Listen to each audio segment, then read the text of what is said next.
Welcome everybody. Good afternoon. I saw something on Facebook that made a claim. It was asked in a question form. Is it really true that Isaiah 53 was removed from the Torah? Ooh, those pernicious Jews and perfidious Jews. They're even taking scripture out of their own Bibles in order to cover up the truth that's in there. It's obviously not true, but let's talk about that a little bit. Now, the truth of the matter is the question isn't being even really asked, and I don't mean to be condescending, but the truth of the matter is that the way that it's said, it's not that it was removed from the Torah, it was removed from the haftara, which sounds kind of like half-torah, so people don't know what it is exactly unless you've ever been to a bar mitzvah. You might have heard the term, or if you're a synagogue goer, then you know what it is, or you might have heard of it, not actually know what it is. So before we go to that, it's interesting. I saw that today because there's a liturgical study devotional guide that's a few centuries old, that every day of the year, at least weekdays, 6 days a week, Sunday through Friday, there's a certain portion of study for each day of the year, which would be a portion of the Torah, the Pentateuch, a portion of the Nevi'im, the prophets, a portion of the Kesuvim, the Hagiographa, or the writings, a chapter of Mishnah, and a piece of the Talmud, the Gemara, and a piece of the Zohar, and then later on it was added also for each day a piece of Halacha and Musar. And this is a devotional study that well predates the very popular now Daf Yomi, and is, although it doesn't cover all of too many things, except the whole Torah, the whole book of Proverbs, pretty much is what you're going to cover, and several tractates of the Mishnah, probably most of the tractates of the Mishnah are in their entirety, but other than that, you're really not going to cover everything the way something like a Daf Yomi will cover everything, the whole Talmud. But with that being said, it's a very traditional method of study, and a lot of the tzaddikim would say that there's something for that day in that study. And the fascinating thing is, generally, the portion from the prophets is from that week's haftara, but not always. And this week is one of the exceptions, and the reason for that is because the haftara for Noach is read also for Parshas Kiseitse, I believe. I know it's one of the Deuteronomy Parshas has the same haftara. Don't remember. It's one of the Shivot and the Chemta. I don't remember exactly which one it is. I believe it's Kiseitse, it might be Shoftim, I don't remember, or Rei, I don't remember. Anyway, so because we a few weeks ago, we already had that same haftara, so then this here we just we read something that's, I'm assuming the reason we're reading it now is because it's not one of the haftaras, although maybe it is true, this claim that it was a haftara at one point and it was removed from the liturgy for whatever reason, which doesn't really matter that much, but I don't believe that to be true, because if it were so, I would imagine that the Chok Yisrael would have it there in Deuteronomy, because certainly this week's Haftarah mentions Noah, would be the most appropriate one for Noah. And so I cannot imagine that Isaiah 53 was originally the Haftarah for Noah and not the current Haftarah for Noah. I would imagine perhaps the other way around, which would make maybe a little bit more sense, but it's not. So that points to me that it, as far as I know, and I could be wrong and someone could correct me if you know historically, did any community at some point have Isaiah 53, the end of Isaiah 52 and into Isaiah 53 as the Haftarah for Parshas Noach or not. Please let me know if you can point me to a valid historical source that would prove that. But in any event, so the question is, was Isaiah 53 removed from the Torah? Of course not. It was never in the Torah. It was in Isaiah. The claim that's often said is as follows. We read in the synagogue after the Torah reading on Sabbath mornings, holiday mornings, and the afternoons of fast days. In addition to the Torah reading, we read a haftara. And the haftara means the completion, the ending, similar to, if you know Arabic, you know, like when they break a fast, like in Ramadan, fast breaking is called iftar. That's the same, what's the word I'm trying to say? The same root in the etymology as the word haftara. It's not related to the word Torah, because Torah is spelled with the letter Taf, which is the last letter of the Hebrew alphabet, and haftara, that T there, is a Tes, which is the 9th letter of the Hebrew alphabet, so it's a different T. There are two different T's in Hebrew, and depending on how you pronounce, there's 2 or 3 different S's. And in any event,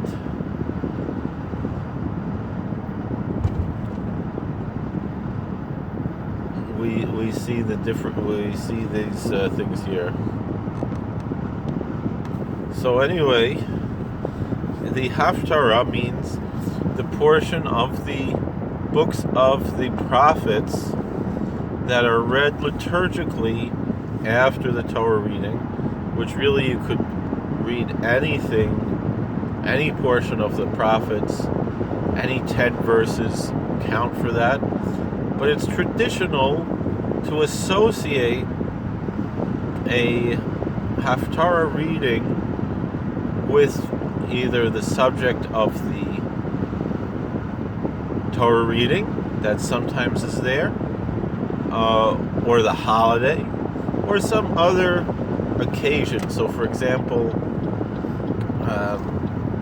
fast days, they have a particular one, and there's traditions of which haftara readings to read at what times. And so for example, yesterday was the eve of the new moon, and so there's a story in the book of Samuel with David and Jonathan, and they said tomorrow is the new moon, and so we read that chapter. We read that yesterday, and there was a certain time in history, although I don't think it's practiced today, maybe in some communities, but it was a common practice that if a bridegroom was, a young man was about to get married in the synagogue, that the haftara would be a different haftara for the chosin, for the afruv, than a regular. It was a special groom's haftara that every groom would read, no matter what week that was. So meaning even there would be a particular situation of that community, of one of the members of the community would change the liturgical reading of the haftara. I'm not aware of any communities that still do that, but it's possible. There's certainly things I'm not aware of. But at one point in history, that was common. At least in certain, I know, the Ashkenazic communities. And I believe it's mentioned already in the Talmud, such a practice. And the Talmud does tell us certain haftarahs that are appropriate for their time. And the Talmud also tells us certain passages that are not supposed to be read as a haftarah. And Isaiah 53 is not listed among those that are not allowed to be read as a haftarah. The interesting thing is that there are different opinions, and there are actually haftarahs that are traditionally read that are recommended not to be read, at least by one opinion, although that's not the final opinion. But one example that would be Ezekiel 1. The Mishnah tells us there's an opinion, at least not to use that as a haftarah, and yet we use it on Shavuos, on the first day of Pentecost. We read Ezekiel 1, the Merkava. So, in any event, you have to understand is that there's a difference between the Haftarah reading and the Torah reading. As my friend Rabbi Meza pointed out in a video he made on this subject, whereas the Torah reading, traditionally every week we go through the whole Torah reading, meaning every week is another portion until the tradition we follow today is as a year passes, you complete the whole Torah in a year. An older tradition was you would complete it once in 3 years. I'm not sure if it's an older tradition, but it's another tradition that was practiced once, and there's a different method that's used in some communities now that's a similar method that's not exactly the same. In any event, we don't have that for any of the books of the prophets, that we read the whole book of the prophet liturgically, other than there were 2 cases where, if you want to count a book of Trei Asar, of the 12 prophets, sometimes called minor prophets, not because their prophecy or their stature was minor, but rather because they're short books.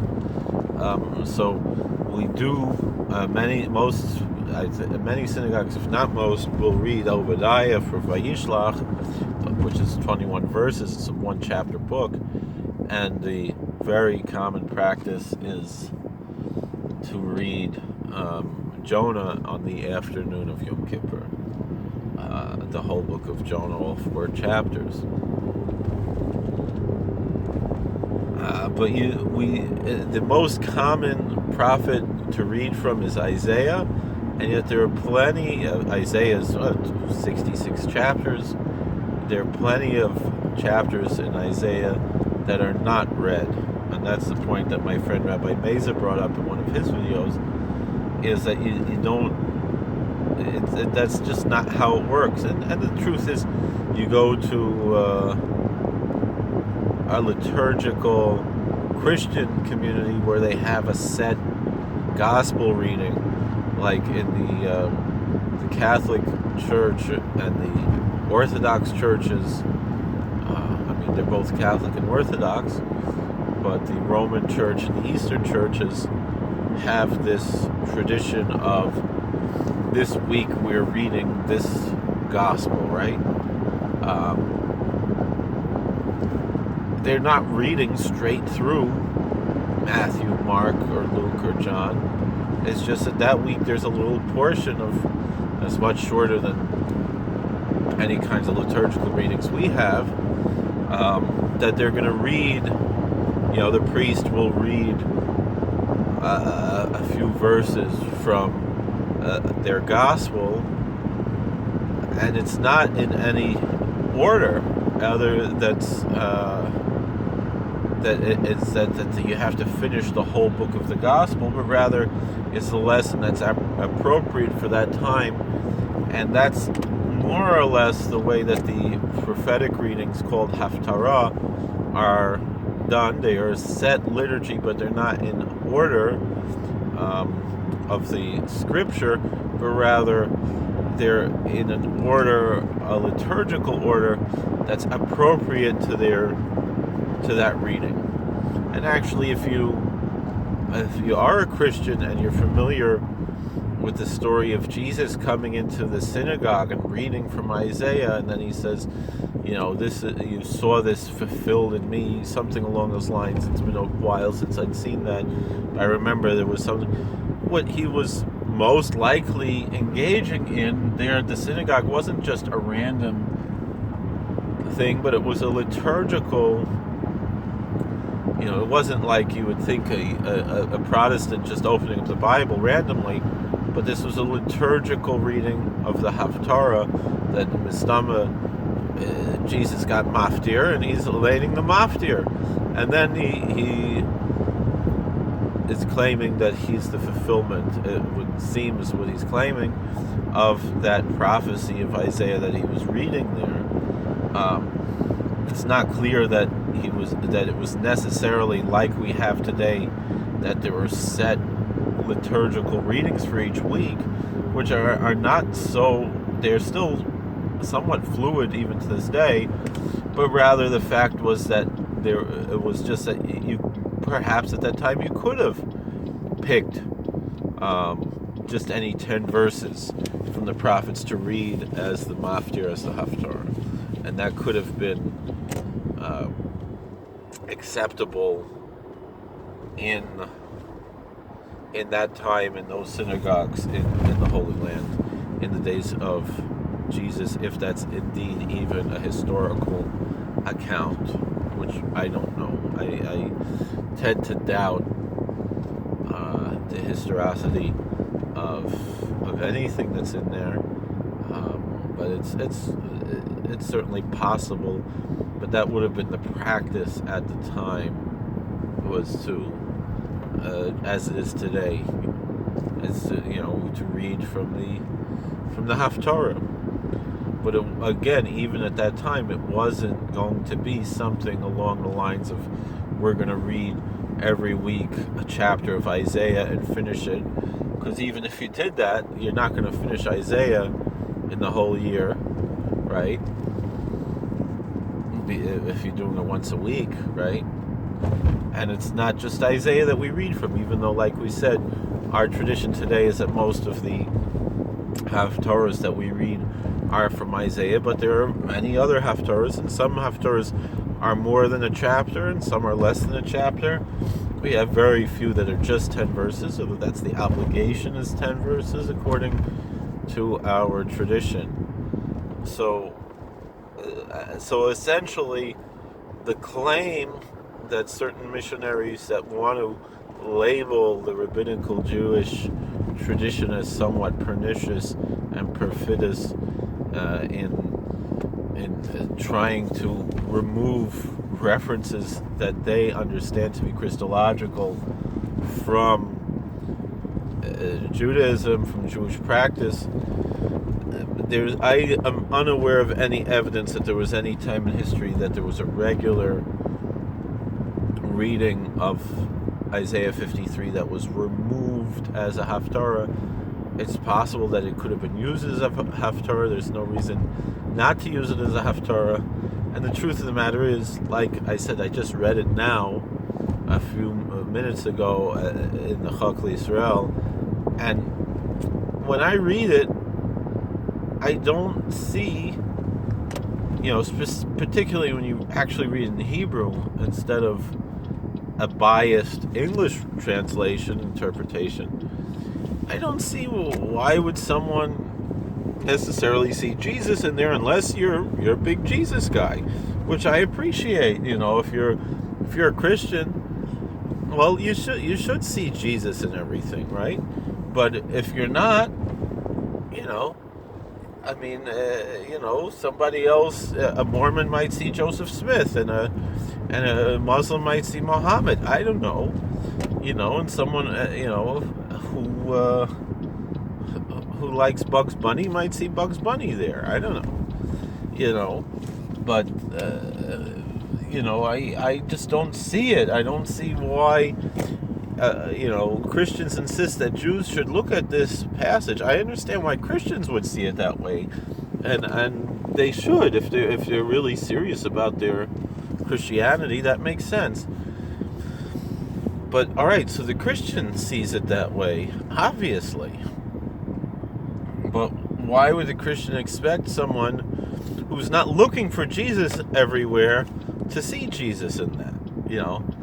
That's what you have to understand. We don't assume that everything in the Bible is talking about Jesus, because that's not what we believe, And then the funny thing is, like, there's like a passage in Zechariah about that's probably is about Jesus. It's talking about the false prophet, and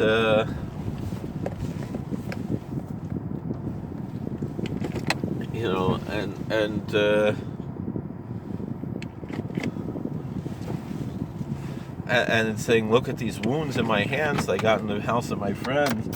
But it's clear from the context that it's talking about a false prophet.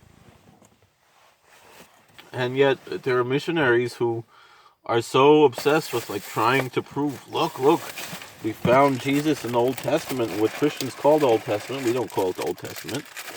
And that they're going to say, look, there's when it's just the opposite. I think there was one famous anti-missionary. He says he's okay with saying that this is about Jesus because it's talking about a false prophet. And I don't mean that to be disrespectful, because the truth of the matter is I can understand there is good in how Christianity made the world a better place, and I'm not, so, we could say Jesus is a prophet or a Messiah, or even, the demigod, whatever they want to say, for the Christians, for the Gentiles, and that made their lives better. Gesund to hate, good for them, but we have a different religion. There's a certain point, where it's a different religion. So thank you for watching. God bless. Please like, share, and subscribe, comment. We'll see you later.